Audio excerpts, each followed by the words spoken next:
बात रोजगार की हो या फिर महंगाई की, सरकार कितने भी दावे कर ले, लेकिन सच्चाई यही है कि आम आदमी को ही मुश्किलों का सामना करना पड़ रहा है। देश में कोरोना की सेकेंड वेव भले ही आखिरी सांस गिन रही हो, लेकिन आर्थिक मोर्चे पर संकट फिलहाल खत्म नहीं हुआ है। लगातार तीसरे महीने सर्विस सेक्टर में गिरावट आई है और ये सरकार की चिंता को बढ़ा चुकी है।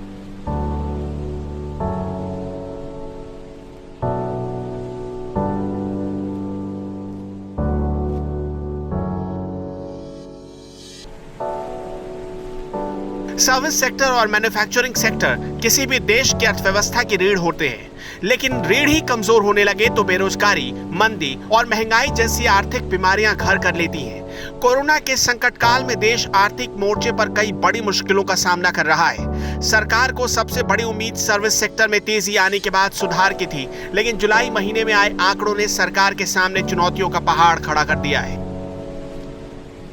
जुलाई में घरेलू सेवा में आर्थिक गतिविधियां लगातार तीसरे महीने कमजोर रही।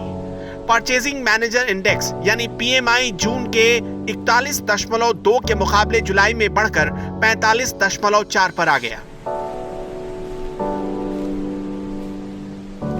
आईएचएस मार्केट सर्विसेज के मुताबिक लगातार तीसरे महीने में परचेजिंग मैनेजर इंडेक्स 50 के नीचे बना हुआ है, जिसका सीधा सीधा मतलब है सर्विस सेक्टर में लगातार गिरावट आना।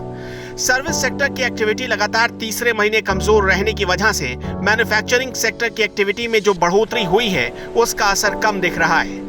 आम आदमी के शब्दों में अगर साफ साफ कहा जाए तो मैन्युफैक्चरिंग सेक्टर में भले ही तेजी से काम शुरू हो गया हो, लेकिन अगर उसकी खपत नहीं होगी तो लोग सामान को खरीदेंगे नहीं, इस्तेमाल नहीं करेंगे और ऐसे में कंपोजिट ग्रोथ नहीं होगा, जिसका साफ मतलब है कि सर्विस सेक्टर में मजबूती से ही रोजगार के अवसर बढ़ाए जा सकते हैं। मार्च 2020 में जब कोरोना के साइड इफेक्ट देश पर सीधे सीधे पड़ने लगे थे और लॉकडाउन की वजह से आर्थिक गतिविधियां ठप पड़ गई थी, तब सरकार ने बाद में बड़े राहत पैकेज का दावा किया, लेकिन इन दावों से अर्थव्यवस्था की हालत में सुधार नहीं दिखा। इसी साल मार्च और अप्रैल के महीने में कोरोना के बढ़ते मामलों का सीधा असर सर्विस सेक्टर पर पड़ा। कोविड के खतरे की आशंका को देखते हुए कई तरह की पाबंदियां भी सरकार ने लगा दी। ऐसे में आम आदमी की जेब खाली हो गई। हालांकि मई जून में संक्रमण दर में गिरावट आई और इसके बाद राहत देने की शुरुआत हुई।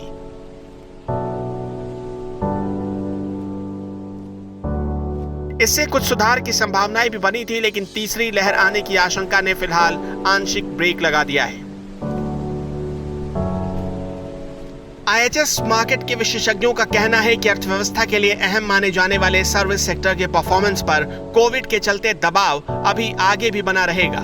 जानकार ये भी बताते हैं कि सर्विस सेक्टर में अगर बिजनेस गतिविधियां बढ़ती हैं तो रोजगार भी तेजी से बढ़ेंगी।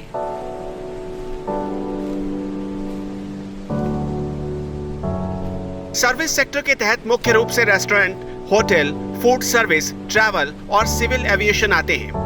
कोरोना का डर कम होने और सरकार की ओर से पाबंदियों में राहत मिलने के बाद पिछले कुछ समय में इस सेक्टर से जुड़ी कंपनियों ने भर्ती तेज कर दी थी। निश्चित तौर पर इसका असर जीडीपी पर पड़ने वाला था।